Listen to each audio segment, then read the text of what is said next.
আমাদের নামাজকে জাল প্রমাণ করবে, আমাদের ইবাদতকে জাল প্রমাণ করবে। পৃথিবীতে এমন কোন বাপের বেটার জন্ম হয়নি। সুতরাং আপনারা যাকে ইচ্ছা তাকে ধর্ম প্রতিমন্ত্রী বানান, কিন্তু আবহমান কাল থেকে হাজার বছর থেকে আহলুস সুন্নাহ ওয়াল জামাতের অনুসরণ করে দেশের মানুষ যে ইবাদত করে আসতেছে, এগুলা ভুল প্রমাণ করে যদি কোন সিলেবাস আপনারা বাস্তবায়ন করতে চান, আগে বায়তুল মুকাররম পাস হবে, তারপরে সমাধান হবে ইনশাআল্লাহ। আপনারা নবীর আদর্শ বাস্তবায়ন করার জন্য প্রস্তুত আছো তো যুবকরা? ইনশাআল্লাহ। শুনেন, পৃথিবীর প্রান্তে প্রান্তে এই শতাব্দী, আমি সব জায়গায় বলি, গত 100 বছর ভাই মাইর খাইছে, আগামী 100 বছর মার দিব ইনশাআল্লাহ। গত 100 বছর পরাজিত হয়েছে, আগামীর পৃথিবী ইসলামের বিজয়ের শতাব্দী হবে ইনশাআল্লাহ। আগামী পৃথিবীতে 2টা লড়াই হবে, তার অন্য প্রস্তুত আছেন তো ইনশাআল্লাহ? আমার নবী 1400 বছর আগে বলেছেন, ইসাবাতান মিন উম্মতি আহরাজাহুম আল্লাহু মিনান নার। প্রস্তুতি নেন ইনশাআল্লাহ। হিন্দুস্তানের হিন্দুবাদী আধিপত্যবাদী শক্তির বিরুদ্ধে লড়াই হবে ইনশাআল্লাহ। ইহুদিবাদী আধিপত্যবাদী শক্তির বিরুদ্ধে লড়াই হবে। হিন্দুস্তান থেকে নিয়ে মসজিদে আকসা পর্যন্ত ইসলামের পতাকা, কালেমার পতাকা উড্ডীন হবে ইনশাআল্লাহ। ছোট ছোট কয়েকটা কথা আমি আপনাদেরকে বলবো। 1 নম্বর যে কথা, এটা হলো 4 মাযহাবের স্বীকৃত একটা মূলনীতি। ইমাম সারাখসি রাহিমাহুল্লাহ রাসূলুস সারাখসিতে পাবেন, ইমাম ইবনু দাকিকুল ঈদ রাহিমাহুল্লাহর ইহকামুল আহকাম শরহ উমদাতুল আহকামে পাবেন, হাফেজ ইবনু হাজার আসকালানী রাহিমাহুল্লাহর ফাতহুল বারিতে পাবেন, আরো অসংখ্য কিতাবে ইবনুল হুমাম রাহিমাহুল্লাহর ফাতহুল কাদিরে পাবেন। ইসলামী শরিয়ার একটা মৌলিক থিম আছে, পথ চলার একটা মৌলিক স্ট্রাকচার আছে। যেমন মনে করেন নামাজ, রোজা, হজ, যাকাত, ইবাদত, ঈদ, অর্থাৎ ইসলামী শরিয়ার আমরা যেগুলাকে ঈদ বলি, এগুলার ক্ষেত্রে ইসলামী শরিয়ার মৌলিক মূলনীতি হলো বাংলাদেশের সব আলেমরা, মনে করেন আমাদের বাংলাদেশের সবচেয়ে বড় আলেম আব্দুল মালিক শাহ হুজুর।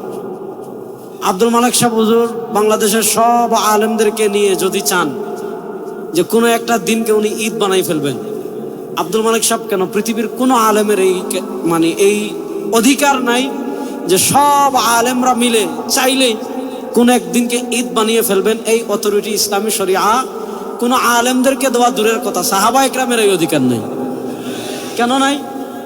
ইসলামী শরিয়ায় কোন দিন ঈদ হবে, কোন দিন ঈদ হবে না, এটাকে ইসলামী শরিয়ার পরিভাষায় বলে তাওকিফি।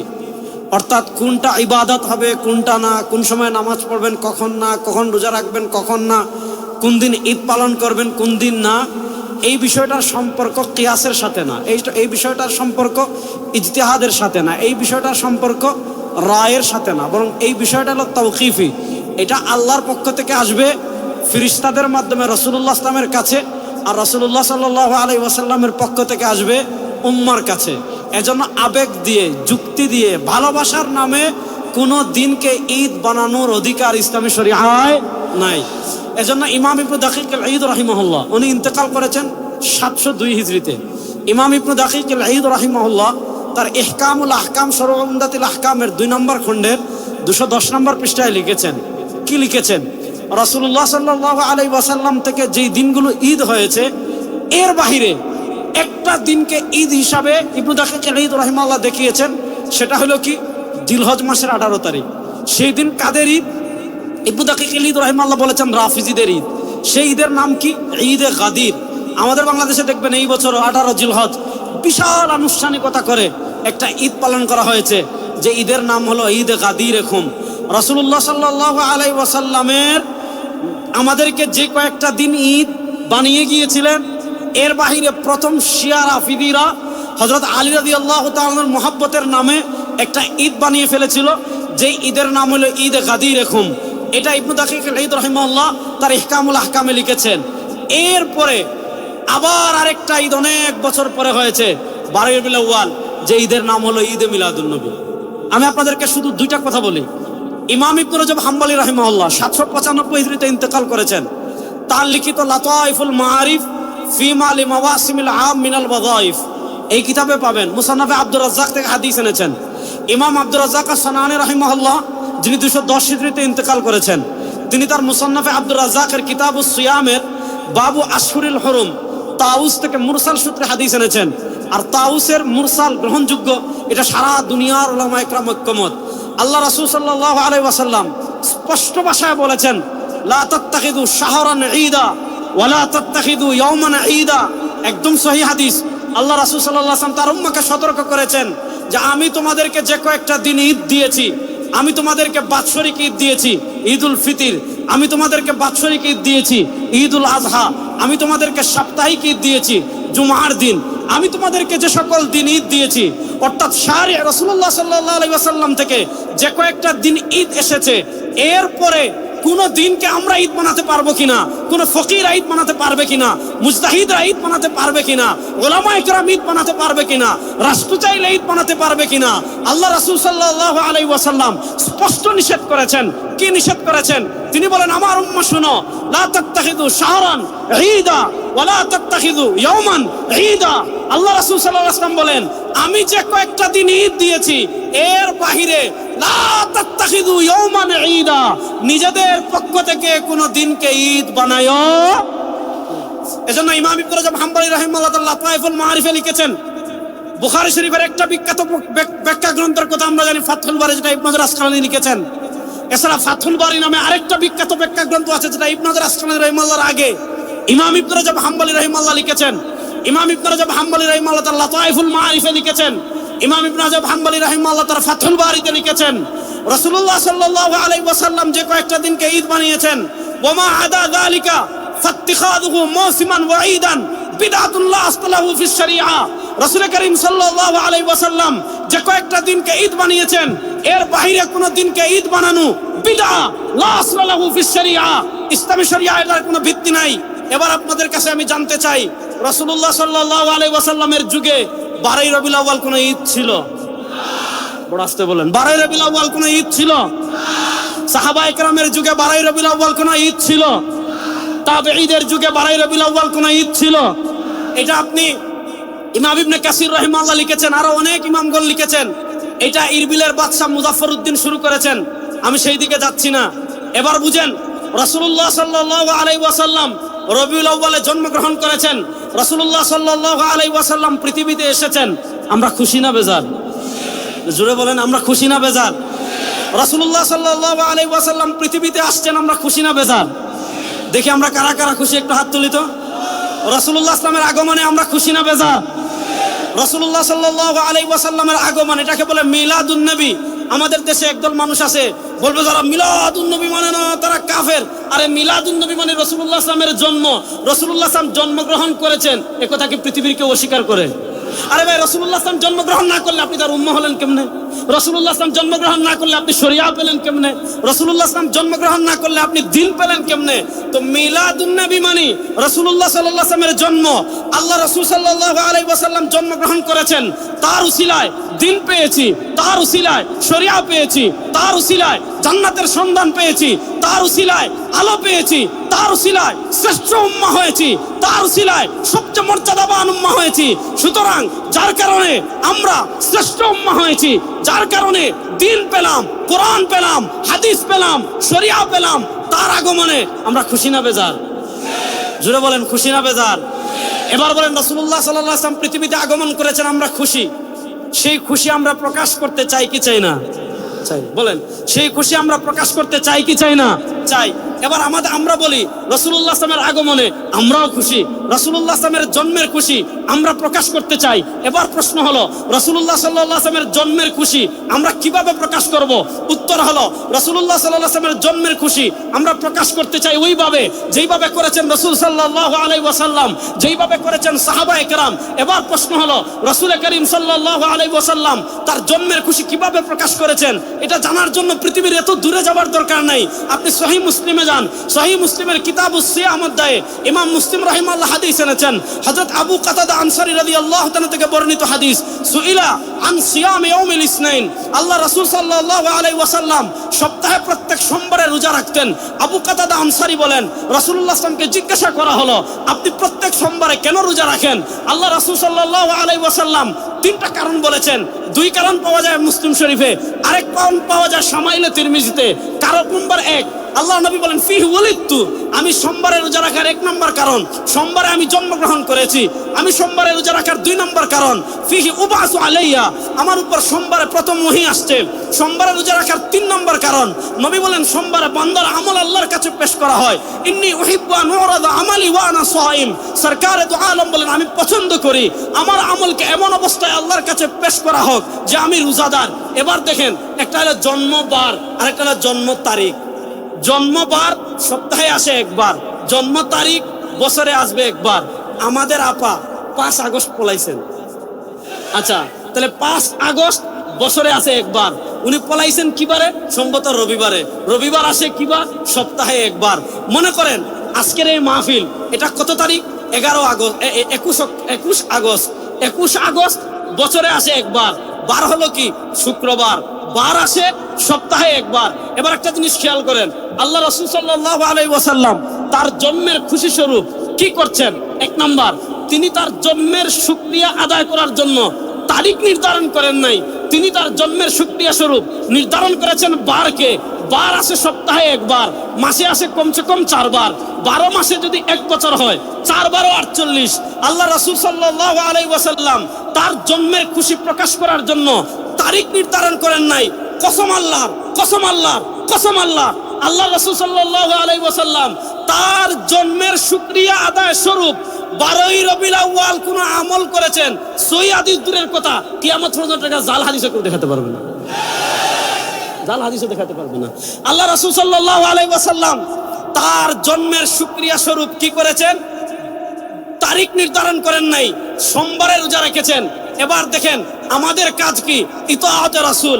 আল্লাহ বলেছেন মান ইউতির রাসূলা ফাকাদ আতা আল্লাহ। আল্লাহ বলেছেন ইয়া আইয়ুহাল্লাযীনা আমানু আতিউল্লাহ ওয়া আতিউর রাসূল। আল্লাহ বলেছেন মা আতাকুমুর রাসূলু ফাখুযু ওয়া মা নাহাকুম আনহু ফান্তাহু। আল্লাহ বলেছেন মা কানা লিমুমিন মা কানা লিমুমিনিন ওয়ালা মুমিনাতিন ইযা কাদাল্লাহু ওয়া রাসূলুহু আমরান আন তাকুনা লাকুমুল খিয়ারাতু বাইনাহুম। আল্লাহ তাআলা বলেছেন মাইয়ুতির রাসূলা ফাকাদ আতা আল্লাহ, যারা রাসূলের আনুগত্য করবে তারা আল্লাহর আনুগত্য করবে। এবার দেখেন রাসূল নির্ধারণ করেছেন বার, আমি নির্ধারণ করলাম তারিখ। রাসূল রাখলেন রোজা, আমি বানাইলাম ঈদ। রাসূলের আনুগত্য বাদ দিয়ে যারা 12ই রবিউল আউয়াল কথিত সাইয়্যিদুল আয়াত পালন করবে, এরা ভণ্ড ছাড়া কিছু না। প্রকৃত আশিক রাসূল প্রমাণিত হবে ইতাআত রাসূলের মাধ্যমে। সময় কম, আমি সংক্ষিপ্ত করছি। জীবনের সব ক্ষেত্রে রাসূলুল্লাহ সাল্লাল্লাহু আলাইহি ওয়াসাল্লামের আনুগত্য যারা করবে তারাই প্রকৃত আশিক রাসূল। আর যাদের জীবনের সব ক্ষেত্রে রাসূলুল্লাহ সাল্লাল্লাহু আলাইহি ওয়াসাল্লামের আনুগত্য নাই, তারা যত আশিক রাসূল দাবি করুক, ইশকে রাসূলের সাথে তাদের কোনো সম্পর্ক নাই। এবার বলেন জীবনের সব ক্ষেত্রে রাসূলুল্লাহ সাল্লাল্লাহু আলাইহি ওয়াসাল্লামের আনুগত্য করার জন্য আমরা প্রস্তুত আছি তো ইনশাআল্লাহ? জীবনের সব ক্ষেত্রে রাসূলুল্লাহ সাল্লাল্লাহু আলাইহি ওয়াসাল্লাম আমাদের আদর্শ। লাকাদ কানা লাকুম ফি রাসূলিল্লাহি উসওয়াতুন হাসানা।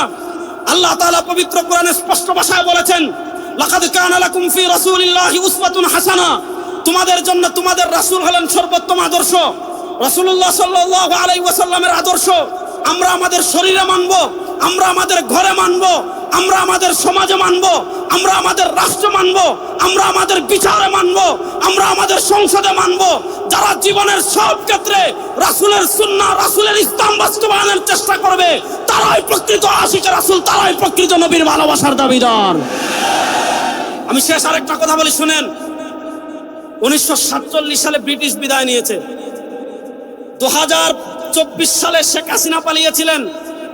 শেখ হাসিনা পালানোর পর বাংলাদেশে অনেকগুলো সংস্কার কমিশন গঠন হয়েছিল। কেন হয়েছিল?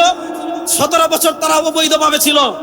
যা কিছু রেখে গিয়েছে সেগুলা পরিবর্তন করার জন্য, সংস্কার করার জন্য সংস্কার কমিশন গঠন করা হয়েছে। আমি আমার তারুণ্যের কাছে জানতে চাই, আমি আমার যুবকদের কাছে জানতে চাই, আমি আমার এই তাওহীদ প্রিয় জনতার কাছে জানতে চাই, 1803 সাল থেকে নিয়ে 1947 সাল পর্যন্ত যারা আমাদের দেশ দখল করে রেখেছিল, যারা আমাদের দেশে জুলুম করেছিল, যারা আমাদের দেশের সম্পদ লুণ্ঠন করেছিল, যারা আলেমদের উপর অত্যাচার করেছিল, সেই ব্রিটিশ বেনিয়ারা যে আইন আমাদের দেশে রেখে গিয়েছে, ব্রিটিশ বেনিয়ারা যে বিচার ব্যবস্থা আমাদের দেশে রেখে গিয়েছে, ব্রিটিশ বেনিয়ারা যে শিক্ষা ব্যবস্থা আমাদের দেশে রেখে গিয়েছে, ব্রিটিশ বেনিয়ারা যে অর্থনীতি আমাদের দেশে রেখে গিয়েছে, সেই ব্রিটিশ বেনিয়াদের বিচার ব্যবস্থা 54 বছর বাংলাদেশে ব্যর্থ হয়েছে, খুন বন্ধ করতে পারে নাই, দর্শন বন্ধ করতে পারে নাই। এই রবিউল আউয়াল থেকে দীপ্ত শপথ নেন, ব্রিটিশের বিচার ব্যবস্থা বাংলাদেশে আর চলবে না, বিশ্ব নবীর বিচার ব্যবস্থা বাংলাদেশে বাস্তবায়ন হবে। প্রস্তুত আছেন তো যুবকরা ইনশাআল্লাহ? প্রস্তুত আছেন তো যুবকরা ইনশাআল্লাহ? এই রবিউল আউয়ালে আমাদের দীপ্ত শপথ নিতে হবে, ইসলামের নাম নিয়ে কোনো মুনাফিকি বাংলাদেশে আমরা সহ্য করব না। আমাদের দেশে একদল দেখবেন কুচ আমেরিকা, কুচ ইন্ডিয়া, কুচ জাতিসংঘ, কুচ ইসলাম। আমেরিকারেও খুশি করতে চায়, ভারতরেও খুশি রাখতে চায়, জাতিসংঘরেও খুশি রাখতে চায়, পাগলা ট্রাম্পরেও খুশি রাখতে চায়, দুলাভাই মোদিজিরেও খুশি রাখতে চায়। আবার ইসলামের কথা বলবে, ইসলাম নিয়ে তামাশায় বাংলাদেশে আর চলতে দেওয়া হবে না ইনশাআল্লাহ। আপনারা প্রস্তুত আছেন তো? আমার নবী যে ইসলামের জন্য দান শহীদ করেছেন, আমার নবী যে আদর্শের জন্য রক্ত ঝরিয়েছেন, সেই পিওর রাসূলের রাষ্ট্র ব্যবস্থা বাংলাদেশে প্রতিষ্ঠা হোক। আমার তারুণ্য প্রস্তুত আছেন না? না ইনশাআল্লাহ। শেষ একটা কথা বলে আমি আপনাদের থেকে বিদায় নেব, শুনেন। আজকে এখানে আসার পথে খবর পেয়েছি আমাদের দেশে একজন ধর্ম প্রতিমন্ত্রী হয়েছেন।